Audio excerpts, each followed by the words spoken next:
Beban yang berat di dalam Tuhan, gunung yang sangat tinggi diratakannya,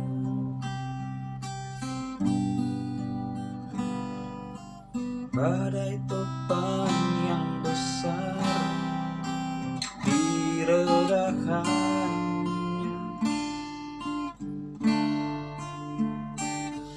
dan hati yang hancur luluh dibukannya. Jika Dia yang mengatur semua jalan hidupmu,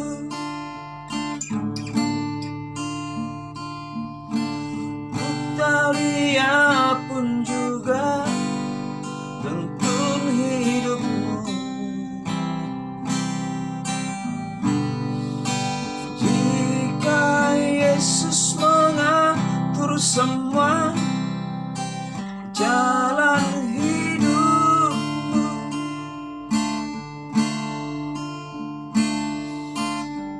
tahu Dia pun juga pimpin hidupmu.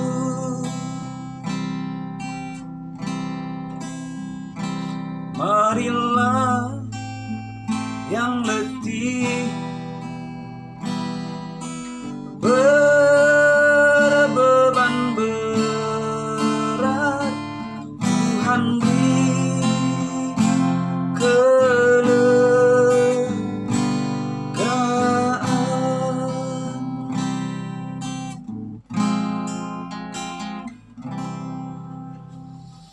Ya, puji Tuhan, pada saat malam hari ini kita berjumpa lagi dalam program KKA Bertumbuh dalam pelayanan Rumah Doa Ministry. Saudara-saudara yang terkasih dalam Tuhan Yesus Kristus, pada kali ini saya dengan Pendeta Doris Yanturi ingin berbagi kasih kepada saudara, berbagi firman Tuhan, ya, hal-hal yang saya dapatkan yang Tuhan taruh di hati saya untuk memberkati saudara dalam program KKA Bertumbuh kali ini.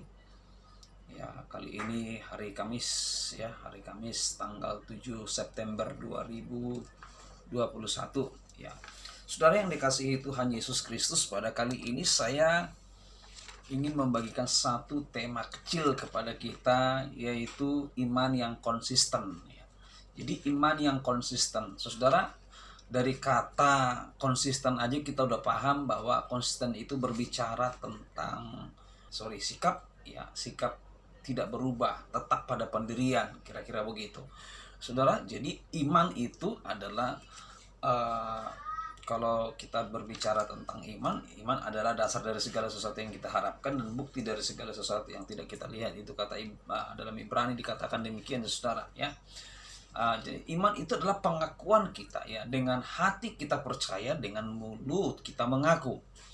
Nah, saudara-saudara yang dikasihi Tuhan, jadi kalau iman itu berbicara tentang, ya, keyakinan kita, ya, keyakinan kita yang ada dalam hati kita, tentu berhubungan dengan Tuhan, ya. Dan bagaimana keyakinan kita ini kita ungkapkan, kita sampaikan kepada banyak orang, kepada keluarga, kepada anak, kepada istri, suami, kepada tetangga, teman-teman, ya, bagi anak-anak sekolah, kepada teman-teman di sekolah, bagi orang-orang yang sudah bekerja, bagi teman-teman kita yang satu tempat pekerjaan, ya. Ya, kalau saudara seorang marketer, ya, bagi juga orang-orang yang saudara temani untuk menjadi bagian dari objek marketing saudara, ya. Saudaraku, iman yang konsisten, ya, kita bisa ambil satu contoh saja untuk malam pada kali ini, untuk malam ini, ya, dalam program KKA Bertumbuh, kelompok keluarga Allah ini. Daniel, kalau kita berbicara tentang Daniel adalah seorang yang sangat-sangat luar biasa di dalam mempertahankan imannya. Ya, Daniel bukan orang biasa, ya. Dia seorang yang punya kesaksian yang hidup, bahkan dia ada dalam pemerintahan pada kisah pemerintahan Darius, tentang bagaimana kebiasaan seorang Daniel berdoa, ya. Jadi kalau kita lihat tentang Daniel di dalam kitab Daniel pasal yang ke-6 ayat 11 itu, Saudara, dikatakan pada waktu itu Daniel mengalami sebuah persoalan, ya. Secara pribadi dia mengalami persoalan, walaupun sebenarnya persoalan ini tidak hanya Daniel yang tentu mengalami tantangan pada waktu itu, karena peraturan raja itu berlaku bukan hanya kepada Daniel tapi kepada seluruh masyarakat.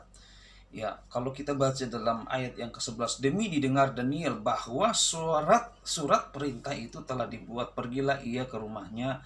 Dalam kamar atasnya ada tingkap-tingkap yang terbuka ke arah Yerusalem. 3 kali sehari ia berlutut, berdoa serta memuji Allahnya seperti yang biasa dilakukannya. Yang penting di sini adalah Daniel mendengar bahwa ada surat perintah yang telah dibuat. Ya, tentu yang membuatnya adalah pengesahannya ya raja, ya. Jadi kalau sudah ada stempel raja, ya raja dianggap yang membuat, sekalipun mungkin itu bawahannya yang justru banyak membantu, ya. Nah, dalam proses pembuatan aturan tersebut, tapi raja sudah memberikan teken, memberikan meterai atas surat itu dan tentu menjadi sah, ya. Saudara-saudara, Daniel ini mendengar tentang surat itu bahwa ada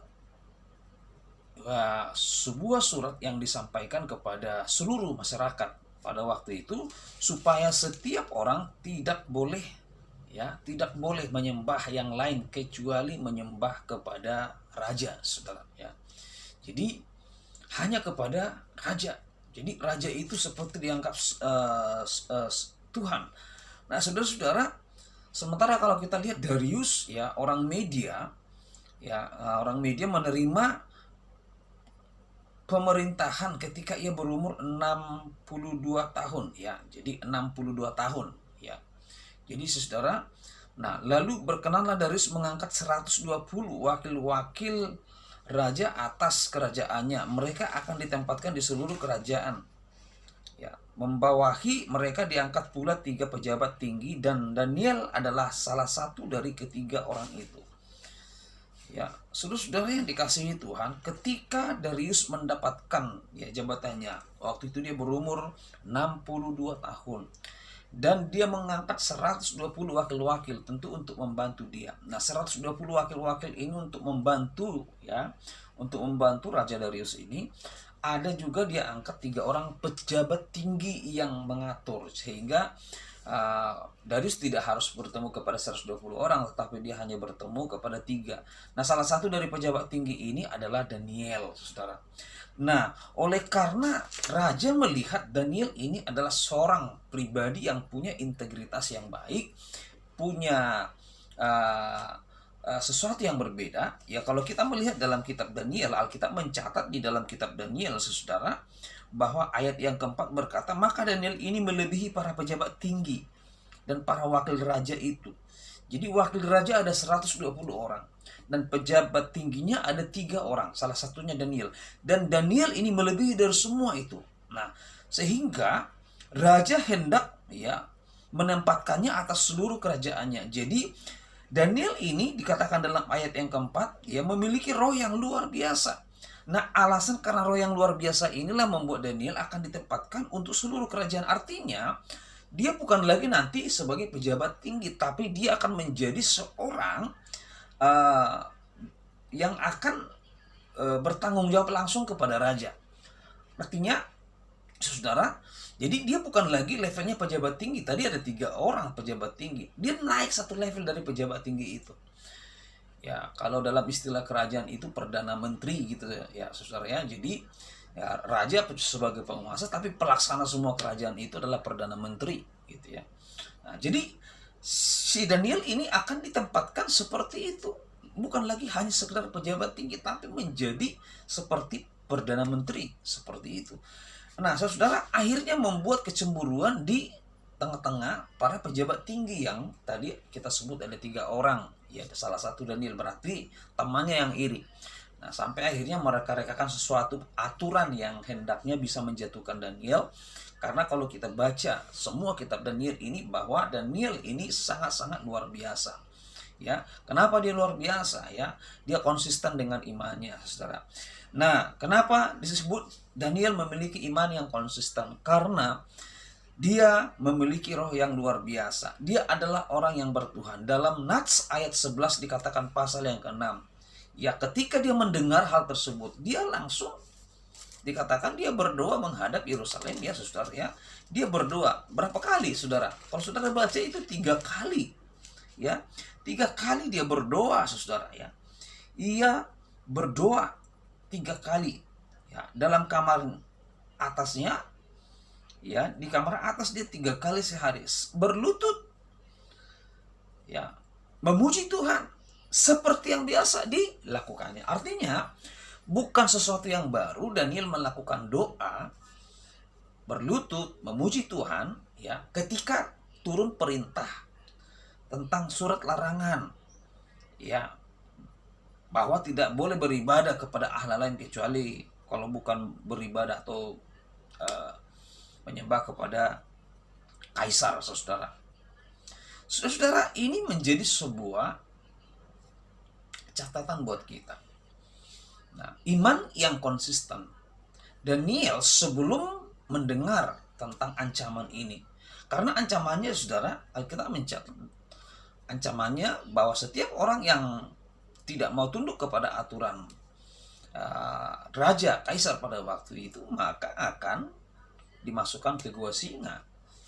Nah, jadi siapapun, ya, artinya mau masyarakat, mau pejabat, mau siapa saja, kalau tidak tunduk kepada aturan yang sedang dikeluarkan, maka resikonya adalah akan masuk di gua singa dan dia akan dihukum di sana. Ya, sudah tahu namanya singa kelaparan, ya, lihat mangsa ya tetap dimakan, saudara. Nah, jadi Daniel tentu seorang pribadi bertanggung jawab dengan hidupnya di hadapan Tuhan.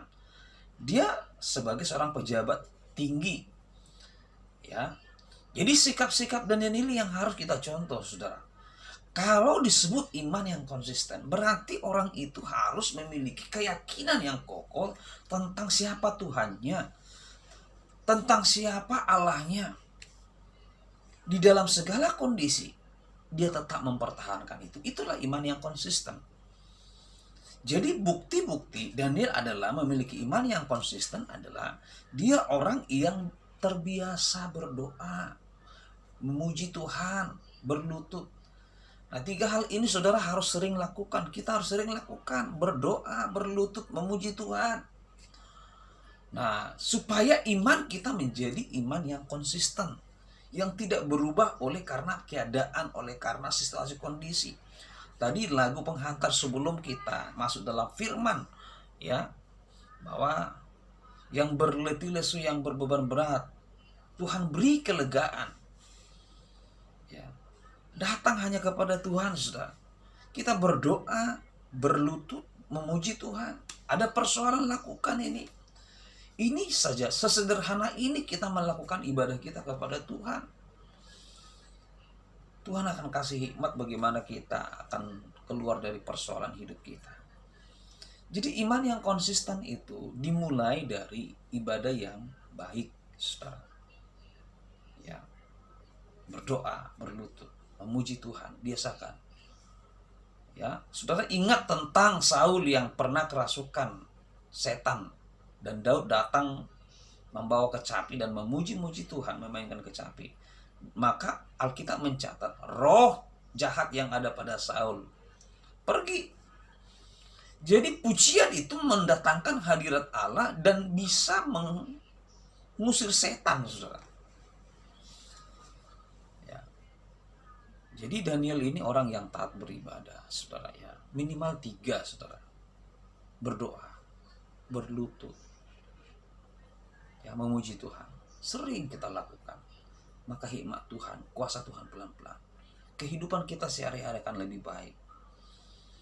Jadi Daniel ini mengalami persoalan.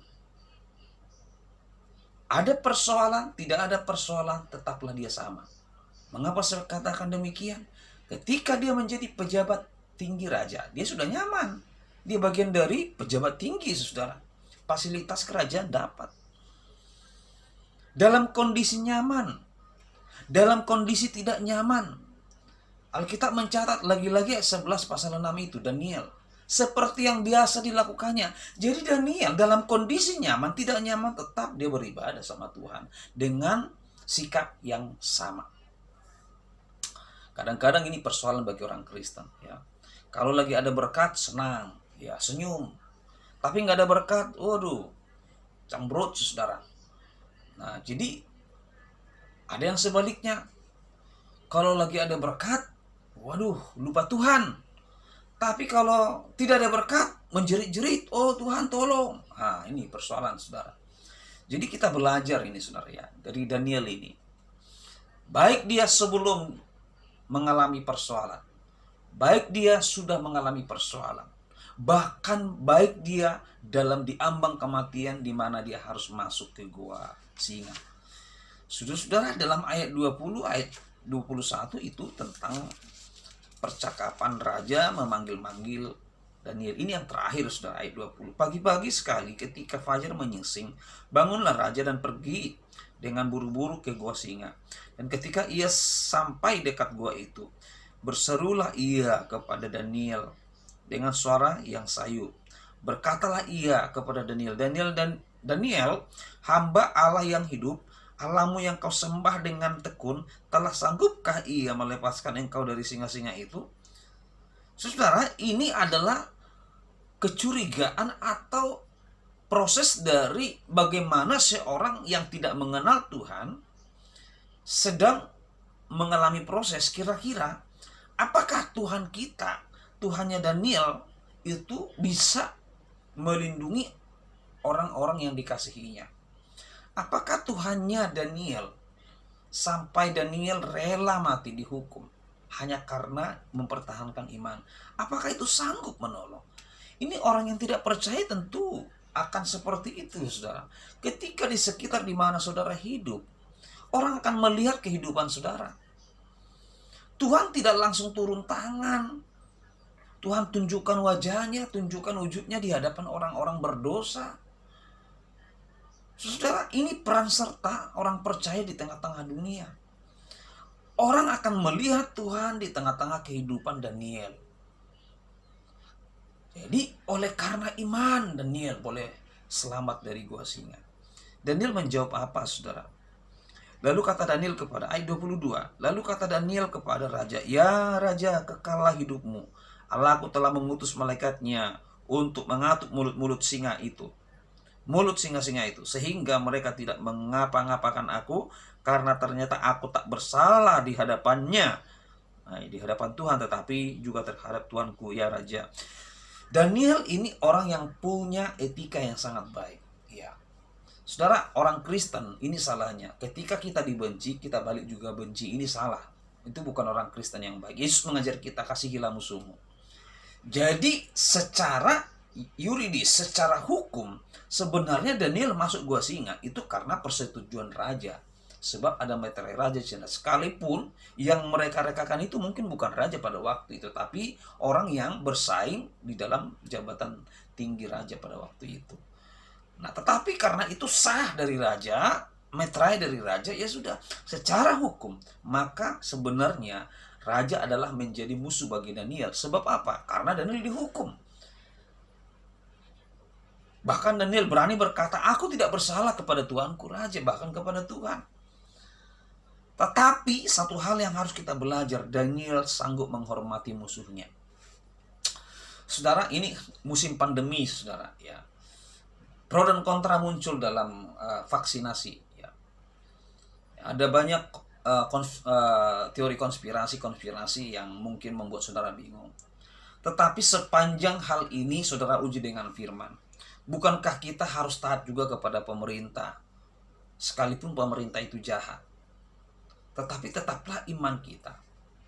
Saya sudah divaksin. Vaksin saya Moderna, saudara. Jadi, saya lakukan ini atas dasar yang pertama, ketaatan kepada pemerintah. Ya. Karena saya tahu ketika saya taat kepada pemerintah. Karena kondisi Indonesia sedang stabil. bukan sedang perang dan sebagainya. Kondisi Indonesia sedang stabil. Pemerintah dipakai Tuhan berjaga-jaga buat kita orang percaya juga. Kita nggak bisa pungkiri, saudara. Tapi ada kuasa darah Yesus yang sanggup menolong saudara-saudara. Lebih daripada vaksin tersebut. Jadi saya juga menyarankan kita, jangan karena hanya ingin berlindung dari penyakit, saudara, vaksin jangan. Karena saudara harus mengutamakan darah Kristus. Nah, ini penting, saudara. Daniel mengutamakan Tuhan, tetapi dia menghormati raja. Dia taat masuk dalam hukuman gua singa itu. Dia taat, saudara-saudara. Padahal dia nggak salah loh. Tapi dia taat melakukan itu. Kalau orang bilang, ngapa bodoh banget nih Daniel, nggak salah kok mau. Kamu kan nggak berdosa. Kalau orang percaya lain bisa katakan itu kepada Daniel. Kamu nggak berdosa, harusnya kamu nggak dihukum, udah melarikan diri aja. Daniel punya kesempatan melarikan diri barangkali. Karena dia pejabat tinggi, bisa aja dia bersekongkol dengan mungkin prajurit dan sebagainya untuk dia bisa melarikan diri supaya dia tidak mati dalam hukuman Raja Darius. Tetapi tidak dilakukannya. Dia menerima, dia gentleman. Dia konsisten dengan iman. Dia ingin membuktikan bahwa Allahnya Allah yang besar. Dia taat juga kepada pemerintah. Dia juga menghargai musuh-musuhnya, menghormati. Tetapi imannya tetap kepada Tuhan. Bagaimana kita mengkolaborasikan, menjadikan itu menjadi sebuah bagian dari kehidupan kita yang unity. Kiranya Tuhan memberkati kita, saudara. God bless you. Selamat bertumbuh, selamat berKKA. Ya, Tuhan Yesus memberkati kita sekalian. Bapa di sorga, terima kasih buat KKA pada malam hari ini. Kami percaya ini adalah waktu yang baik, di mana kami boleh belajar tentang iman yang konsisten di dalam hati Daniel. Jadilah kami memiliki iman yang konsisten menghadapi segala perkara. Kami tetap sama, tetap punya iman yang kuat kepada Kristus. Pada waktu kami diberkati, pada waktu kami mengalami persoalan, dan pada waktu kami harus dihukum oleh karena mungkin kesalahan kami ataupun bukan, kami akan tetap berkata, Yesus adalah Tuhan kami. Dalam nama Yesus, haleluya, amin.